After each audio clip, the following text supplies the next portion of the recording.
Om Swastiastu. Pada kali ini saya akan membawakan materi mengenai kehidupan setelah kematian. Sebelum masuk ke pembahasan, perkenalkan nama saya Igede Yoga Satya Aryarta dengan NIM 2217041091 dari Rombal 26. Saya juga mengucapkan terima kasih pada dosen pengampu mata kuliah agama Hindu DR Inyaman 3 MSI.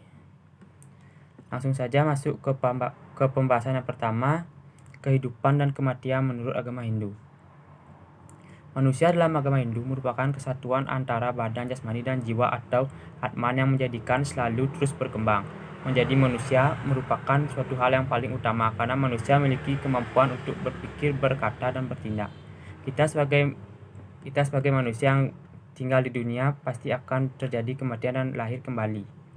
Dalam agama Hindu, kelahiran dan kematian merupakan batasan yang tidak jelas, membentuk menjadi dua proses yang nyaris tanpa jeda dan spasi. Karena dalam agama Hindu, apa yang pernah terlahir pasti akan menemui kematian. Begitu pula sebaliknya, apa yang sudah mati pasti akan terlahir kembali, mengikuti hukum semesta. Masuk ke pembahasan yang kedua, apakah yang terjadi setelah kematian? Terjadi setelah kita mati adalah peneliti spiritual telah menunjukkan bahwa manusia terdiri dari 4 tubuh dasar sebagai berikut, yaitu fisik, mental, kausal atau intelektual atau kecerdasan, dan supraksual atau ego, halus atau tak kasat mata.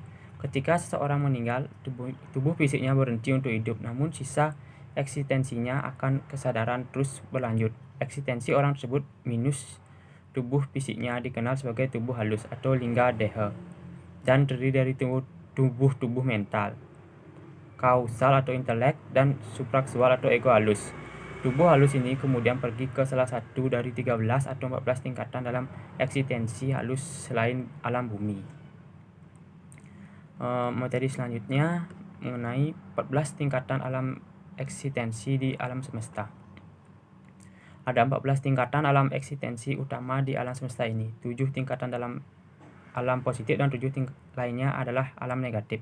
Ketujuh tingkatan alam negatif biasanya disebut sebagai neraka atau patal. Terdiri banyak lagi pembagian subdivisi di setiap tingkatan alam eksistensi utama tersebut. 7 tingkatan dalam eksistensi positif, tempat ini ditempati oleh tubuh roh yang melakukan perbuatan baik dan melakukan latihan spiritual sesuai dengan jalan positif dan ajaran spiritualitas. Bersatu dengan tubuh seutuhnya adalah tujuan paling utama dalam pertumbuhan spiritual, yang terdiri dari satyalok, tapolok, janalok, maharlok, surga atau swargalok, dan neter atau buyarlok. 7 tingkatan dalam eksistensi negatif atau neraka adalah tempat ini kebanyakan ditempati oleh tubuh rohani yang telah melakukan kejahatan serta melakukan latihan spiritual sesuai dengan jalan yang negatif dari ajaran spiritualitas. Dengan demikian, semua tubuh rohani yang pergi ke salah satu tingkatan alam eksistensi neraka menjadi hantu akibat niat-niat jahat mereka, yang terdiri dari alam neraka patal 1 sampai alam neraka patal 7. Digambarkan sebagai berikut. Bumi digambarkan berwarna kemerahan karena mewakili aksi atau tindakan, yaitu komponen dasar halus raja, di mana bumi adalah satu-satunya alam di mana kita memiliki tubuh fisik untuk melakukan sesuatu. Surga digambarkan dalam warna merah muda yang mewakili berlimpahnya kebahagiaan. Kuning mewakili pengetahuan spiritual dan peningkatan dalam komponen dasar halus sattva.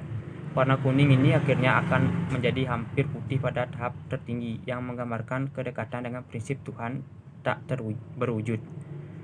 Tingkatan wilayah neraka diwakili oleh warna gelap sampai hitam karena adanya peningkatan dalam komponen dasar non-fisik tama. Selanjutnya, materi tingkatan surga. Tingkatan surga dan ke atas di alam semesta meliputi tingkatan alam eksistensi positif dan reinkarnasi di bumi, yang dimana setelah kematian, orang-orang yang berada di bawah tingkatan alam eksistensi Maharlok perlu dilahirkan kembali di alam bumi untuk melunasi takdir dan menyelesaikan akun karma yang mereka miliki. Jika seseorang mencapai tingkatan Maharlok dan Janalok setelah kematian karena tingginya kesadaran spiritual, ia tidak perlu berinteraksi lagi karena karena semua takdir yang tersisa dapat diselesaikan dari alam-alam eksistensi itu sendiri. Namun tubuh-tubuh halus yang telah berevolusi ini memilih untuk dilahirkan atas kehendak mereka sendiri. Mereka melakukannya terutama untuk menjalankan misi sebagai pembimbing spiritual bagi umat manusia dan membantu masyarakat tumbuh secara spiritual. Pentingnya alam eksistensi bumi adalah satu-satunya alam eksistensi di mana kita bisa mencapai tumbuhnya spiritual yang cepat dan melunasi perhitungan karma kita dalam periode waktu yang paling singkat. Alasan utama untuk hal ini adalah dengan bantuan tubuh fisik.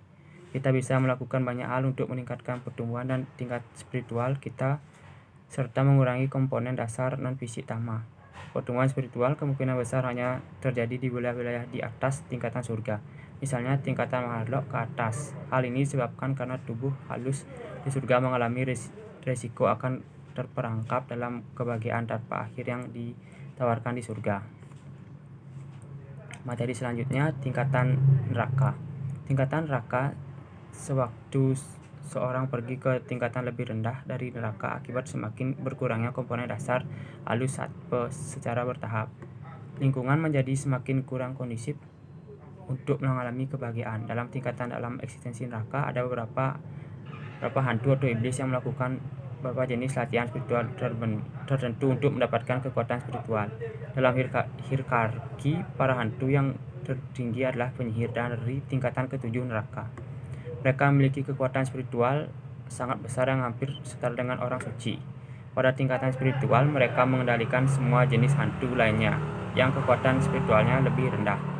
Besarnya hukum atau rasa sakit yang harus dijalani di berbagai tingkatan neraka atau fatal dan nara yang terkait terus meningkat pada setiap tingkatan neraka yang lebih rendah. Misalnya hukuman yang didalami di setiap nara juga lebih besar dibandingkan dengan tindakan neraka yang terkait dengan nara tersebut. Materi selanjutnya, pergerakan lintas tingkatan pada alam eksistensi halus di alam semesta. Pergerakan lintas tingkatan pada alam eksistensi halus di alam semesta dalam tingkatan alam eksistensi ditentukan untuk seseorang sesuai dengan sifat dasar orang tersebut terkait sattva, raja, dan tama. Penentuan tingkatan alam eksistensi tersebut juga merupakan suatu fungsi dari tingkat spiritual seseorang. Oleh karena itu, tubuh halus dari alam eksistensi positif tingkatan yang lebih rendah tidak bisa pergi ke alam eksistensi positif tingkatan lebih tinggi dan mereka berasal dari neraka tingkatan pertama dan kedua tidak bisa pergi ke tingkatan neraka yang lebih. Materi selanjutnya menentukan kemana kita pergi setelah kematian. Menentukan kemana kita pergi setelah kematian. Pada saat kematian, sewaktu tubuh fisik menjadi tidak aktif, energi vital yang digunakan untuk fungsi tubuh fisik dibebaskan ke dalam alam semesta. Energi vital mendorong tubuh halus menjauh dari wilayah bumi pada saat kematian. Berat dari tubuh halus menentukan ketingkatan alam eksistensi mana tubuh halus tersebut pergi dalam alam-alam eksistensi halus di kehidupan setelah kematian. Berat dari tubuh halus itu terutama merupakan fungsi dari jumlah komponen dasar halus tama dalam diri kita.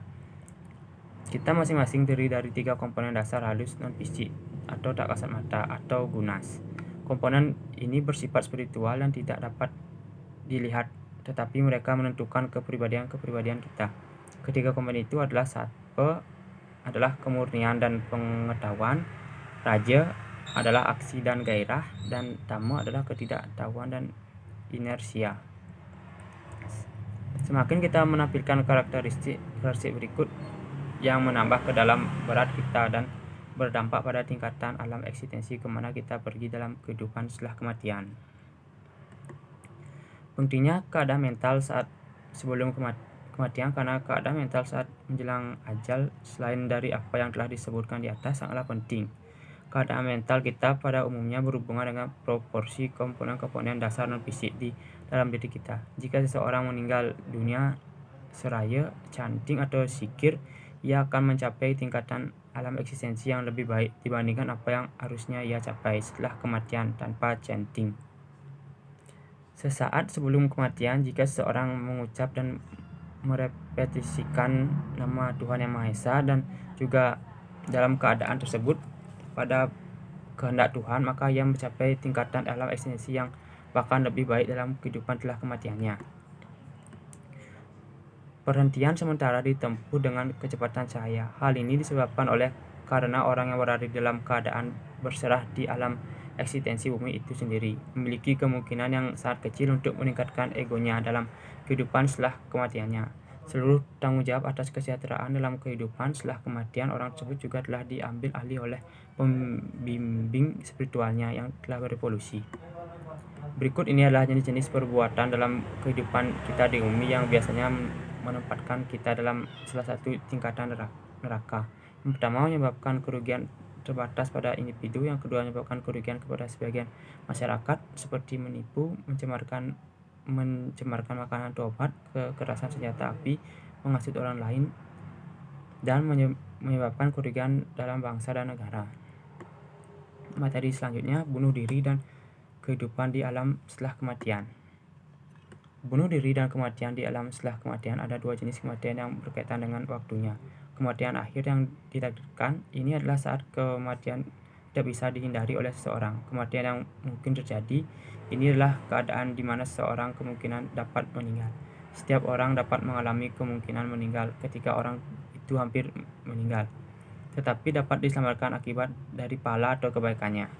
Kasus-kasus di mana seseorang sedang mengalami krisis yang tidak dapat diatasi dalam hidupannya atau memiliki gangguan-gangguan kepribadian yang parah, ia mungkin berpikir untuk mencabut nyawanya sendiri. Dalam keadaan tertekan tersebut, hantu-hantu atau setan, iblis, energi-energi negatif dan lain-lainnya juga menyulut keadaan depresi dari orang yang ingin bunuh diri tersebut, dan kadang-kadang memberikan pengaruh dalam mendorong orang tersebut melewati batas untuk bunuh diri.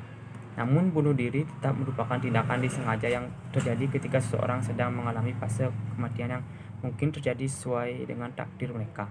Namun dengan melakukan bunuh diri, kita menyia-nyiakan kesempatan untuk bertumbuh spiritual dan karenanya mengganggu dosa pula. Keparahan dosanya dapat bervariasi tergantung pada kondisi di mana orang tersebut melakukan bunuh diri. Tanpa kecuali, semua tubuh halus orang yang bunuh diri akan pergi ke tingkatan alam eksistensi Buparlok. Namun bila sepanjang hidup dosanya berat dan tergantung situasi atau tujuan dibalik tindakan bunuh dirinya, bisa pergi ke tingkatan wilayah neraka yang lebih rendah. Materi selanjutnya, jeda waktu antara reinkarnasi. Jeda waktu antara reinkarnasi tubuh halus berada di tingkat surga atau alam eksistensi neter dengan jangka waktu yang tidak tertentu untuk mengalami buah dari pahala dan dosa-dosanya. Keadaan di alam bumi harus paling sesuai untuk menyelesaikan karma dari kelahiran-kelahiran sebelumnya dengan berbagai orang-orang terkait. Hal ini sesuai dengan hukum karma. Reinkarnasi dari tubuh halus ditunda sampai tiba saatnya berbagai orang lainnya. Dengan siapa yang memiliki karma, juga siapa untuk berinkarnasi, di mana tubuh halus atau rohani telah diturunkan ke tingkatan neraka yang lebih dalam. Jeda waktu antara reinkarnasi mungkin bisa ribuan tahun. Mereka tinggal di masing-masing tingkatan neraka sampai tiba saatnya mereka telah menyelesaikan hukumannya.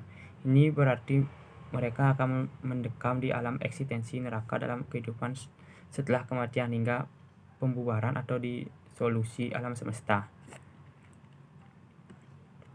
Baik, jadi dapat disimpulkan kehidupan setelah kematian merupakan fakta di atas tentang berbagai tingkatan alam eksistensi, memberikan kita suatu gambaran mengenai konsekuensi yang mungkin kita hadapi dalam kehidupan setelah kematian, yang disebabkan oleh bagaimana cara kita menjalankan kehidupan di bumi.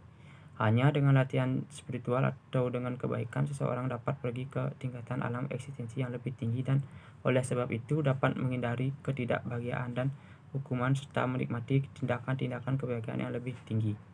Terdapat juga kesempatan yang lebih baik untuk berinkarnasi di alam eksistensi bumi. Jika kita melakukan hal yang tidak baik selama hidup kita tinggal di neraka dan mengalami ketidakbahagiaan parah selama berabad-abad sampai kita benar-benar membayar dosa kita dalam rupa penderitaan dari hukuman berat yang dijatuhkan sebelum kembali mendapatkan kesempatan untuk berinkarnasi di bumi. Baik, itu saja pembahasan dari saya. Jika ada salah kata atau salah pengucapan, saya tutup dengan Parama Santi. Om Santi Santi Santi Om.